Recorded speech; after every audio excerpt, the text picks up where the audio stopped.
একচল দ্বিঘাত সমীকরণকে কিভাবে রিজলভ করতে হয়। যদি এরকম হতো অঙ্কটা, দৈর্ঘ্য প্রস্থের চেয়ে 5 একক বড়, ক্ষেত্রফল যদি 204 বর্গ একক হয়, তাহলে প্রস্থের মান বার করো। যদি এরকম অঙ্ক হয় তাহলে কি করব? সে তো না, আমরা অঙ্ক করে নিলাম যে প্রস্থ ধরি প্রস্থ হচ্ছে এক্স একক। এর আগে যে অঙ্কটা আমরা জাস্ট করলাম, না না না দেখলে আগের ভিডিও দেখে নাও। দৈর্ঘ্য হচ্ছে x+5 একক, অতএব ক্ষেত্রফল হচ্ছে, সবাই জানে, এক্স প্রস্থ ইন্টু দৈর্ঘ্য। প্রস্থ হচ্ছে এটা, দৈর্ঘ্য হচ্ছে এটা। অঙ্ক হিসাবে কি বলেছে? অঙ্ক হিসাবে বলেছে ক্ষেত্রফল হচ্ছে কত না, ক্ষেত্রফল হচ্ছে 204।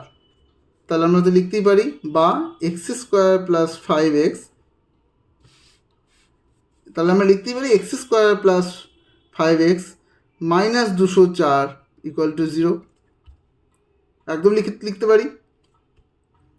বললে এবার প্রস্থের মান বার করে, এই মানটা বার করবো কি করে? এর একটা খুব সহজ একটা ফর্মুলা আছে। আমি আগে ফর্মুলাটা শেখাই, অঙ্ক আমি পরে করাবো। ফর্মুলা হচ্ছে, এখানে কিছু নেই মানে 1 আছে, এখানেও কিছু, এখানে 5 আছে, এখানে 204 আছে। এগুলো কি? এটা হচ্ছে এ, এটা হচ্ছে বি, এটা হচ্ছে সি। একচল দ্বিঘাত সমীকরণটা হলো এরকম: ax² + bx + c = 0। তাহলে এখানে এ দেখো, এখানে 1 আছে, ax², এখানে বি এর জায়গায় 5 আছে, bx, আর এখানে সি এর জায়গায় -204 আছে। দেখো একটু ভালো করে, 0। তার মানে এটা আমার একচল দ্বিঘাত সমীকরণের আকারে লেখা। তো আমার কাছে এটা হচ্ছে এ, এটা হচ্ছে বি, এটা হচ্ছে সি। আমার নিয়ম হচ্ছে এ আর সিকে গুণ করে যেটা হবে তাকে লসাগু করতে থাকবো। তো লসাগু করতে বেশ কয়েকটা নাম্বার পাবো।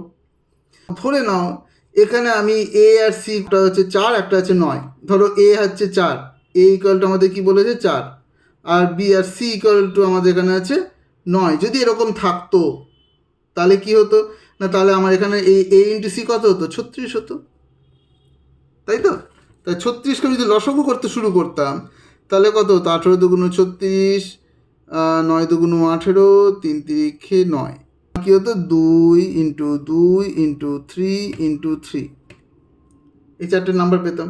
এই 4টে নাম্বার দিয়ে কতগুলো নাম্বার জেনারেট করতে পারি দেখো? 2 ইন্টু 3 × 2 = 6, 318, এটা = হতো 36। আবার 2 × 2 = 4, 3 × 3 = 9, এটা = 36। আবার 2 × 2 = 4, 3 × 4 = 12, 12 ইন্টু 3, এটা = 36। আমি এমন দুটো নাম্বার নেব যে দুটো নাম্বারকে যোগ বা বিয়োগ করলে আমি বি পাবো। এ ইন্টু সি কে গুণ করে যে নাম্বারটা পাবো তাকে লসাগু করতে করতে যে কটা নাম্বার পাবো, সেই নাম্বারগুলোকে আমি এভাবে সাজিয়ে এমন দুটো নাম্বার নেব যে নাম্বার দুটোকে যোগ করলে বা বিয়োগ করলে আমি কি পাবো না, বি পাবো। আমি এই অঙ্কটা সলভ করি, তাহলেই বুঝতে পারা যাবে। আমি লসাগু করি। 1 1 0 2, 2 5 × 1 3 17 51। তাহলে আমি কি পেলাম? আমি পেলাম 2 × 2 × 3 × 17, ঠিক আছে, = কত না 204। তাহলে 2 × 2 = 4 ইন্টু 3 17 51, এটা মানেও 204, বোঝা যাচ্ছে? আবার আমি যদি 2 × 2 = 4, 3 × 4 = 12, 12 ইন্টু 17, এটা মানেও 204, তাই তো? আবার 3 17 51, 51 দুগুণ হচ্ছে 102, 2 ইন্টু 102, এটা ইকুয়াল টু 204। আচ্ছা 204টা কী করে পেয়েছি? 204 পেয়েছি, এক্স স্কোয়ার আগে কত আছে? 1, তাহলে 1 এ ইন্টু সি, 1 আছে, আর এখানে কত আছে? 204। মাইনাসটা নেবো না এখন, এখন শুধু মাইনাস না, এখন শুধু 204টাকে নেব। তাহলে 204, তাহলে কত হলো? 204। এই 204কে আমি লসাগু করলাম, লসাগু করে আমি এতগুলো কম্বিনেশন পেলাম, তিনটের মধ্যে কোন কম্বিনেশনটা নেব সেটা দেখার আগে আমাকে দেখতে হবে বি কত আছে। বি আছে 5। আমাকে এমন দুটো নাম্বার নিতে হবে যে দুটো নাম্বারকে যোগ বা বিয়োগ যে কোনো একটা উপায়ে 5 বেরোবে। তো এখানে 102 আছে, এখানে 2 আছে, 102কে যোগ করলে কত হবে? 104 হবে না। 102 এর থেকে 2 বাদ দিলে কত হবে? 100 হবে না, 5 পেলাম না। ওপরে দেখি, ওপরেরটা কি আছে? 51 আর 4, 51 সঙ্গে 4 যোগ করলে কত হবে? 55। আচ্ছা 5 হচ্ছে না। আবার 51 থেকে 4 যদি আমি বাদ দিয়ে দিই, বিয়োগ করি, তাহলে কত হবে বলো? 47। 47ও কিন্তু 5 নয়। তাহলে আমি যদি মাঝখানেটা বিয়োগ করি, দেখি তো, 17 থেকে আমি 12 বাদ দিই, 5 পেয়ে যাচ্ছি। যোগ করে হয়তো আমি 5 পেলাম না, কিন্তু বিয়োগ করে কিন্তু 5 পেয়ে গেলাম। তাহলে আমি 17 আর 12টাই নেব এবং লিখব, এই 5-এর জায়গাতে আমি লিখব 17 মাইনাস 12, আর কিচ্ছু না। অঙ্কটা আর কিচ্ছু চেঞ্জ করবো, অঙ্কটা শুধু এটা চেঞ্জ করব। তাহলে কি হবে এখানে লেখাটা হবে 1x স্কোয়ার প্লাস 17 মাইনাস 12, এটা মানেই 5, x minus 204 equal to 0। 1x square plus 17x minus 12x minus 204 equal to 0। বোঝা গেল? আমি জাস্ট গুণ করলাম, বা 1x আর লিখবো না, আমি শুধু এক্স স্কোয়ার লিখছি, ঠিক আছে? আমি এই দুটো থেকে একটা কমন নেবো, এই দুটো থেকে একটা কমন নেব। এই দুটো থেকে কী কমন পাবো? না এখান থেকে আমি এক্স কমন পাচ্ছি। এক্স কমন পেলে কী হবে? না এখানে পড়ে থাকবে এক্স, আর এটাতে পড়ে থাকবে 17। আর যদি এখান থেকে মাইনাসটাকে কমন নিই, তাহলে দুটোই কী পড়ে থাকবে? মাইনাসটাকে কমন নিয়ে নিলাম, আর কি কমন নেবো? আর 12টাকে কমন নিই, মাইনাস 12টাকে কমন নিয়ে নিই, 12 দিয়ে 12কে 17 দিয়ে গুণ করলে 204 পাই। তাহলে আমি 12টাকে কমন নিয়ে নিলাম, তাহলে এখানে পড়ে থাকলো এক্স, আর এখানে পড়ে থাকলো 17 প্লাস 17, কারণ মাইনাসটাকে কমন নিয়ে নিয়েছি, 0। এই মাইনাসটাকে কমন নিয়ে নিয়েছি, এটা প্লাস হবে, এটাও প্লাস হবে। এক্স প্লাস 17, দেখো দুটো সাইডেই আমার মানে দুটোতেই কিন্তু আমার এক্স প্লাস 17 আছে, তো আমি এক্স প্লাস 17টা কমন নিয়ে নিলাম।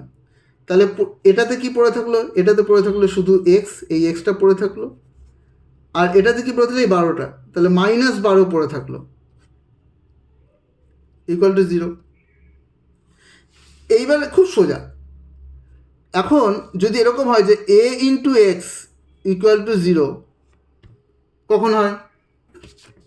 কোনো একটা সংখ্যার সঙ্গে গুণ হলে 0 হচ্ছে কখন হয়? যখন এদের মধ্যে যে কোনো একটা সংখ্যা 0, একমাত্র 0-এর সঙ্গে যদি আমি গুণ করি তবে তো 0 হবে, তাছাড়া তো 0 হবে না গুণ করে।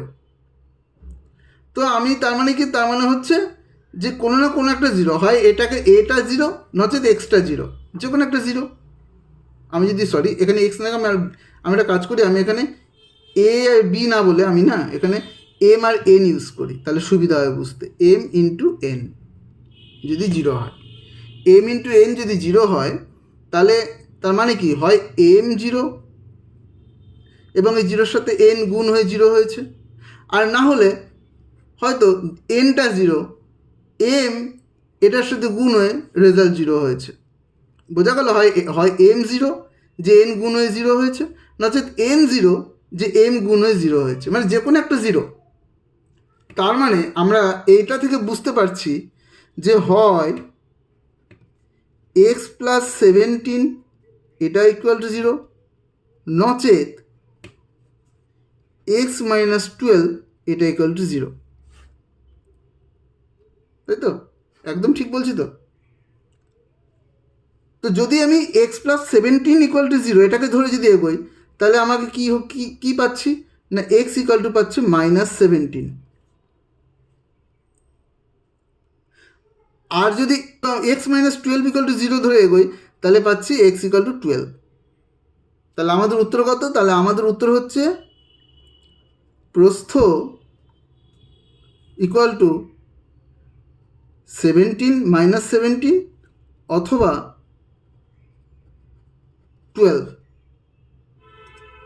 এবার দেখো, প্রস্থ কখনো মাইনাসে হয় না, প্রস্থ হয় সবসময় পজিটিভে। তাই আমি এখানে প্রস্থ 12টাই ধরে নেব। একমাত্র স্পেসিফিক্যালি যদি আমার কাছে কোনো মানুষের সংখ্যা, কতগুলো মানুষ ছিল, কতগুলো জিনিস ছিল, কত দিন ছিল, দৈর্ঘ্য ছিল, তাহলে কখনো আর মাইনাসটাকে নেব না, আমরা সবসময় পজিটিভটাকে নেব, প্লাসটাকে নেব। অন্য সময় আমরা বলবো এক্স ইকুয়াল টু বা প্রস্থ ইকুয়াল টু বা কোনো একটা কিছু ইকুয়াল টু হয় মাইনাস এটা নচেত প্লাস এটা। অঙ্কটা বোঝা গেল? বুঝতে না পারলে অবশ্যই কমেন্ট করবে।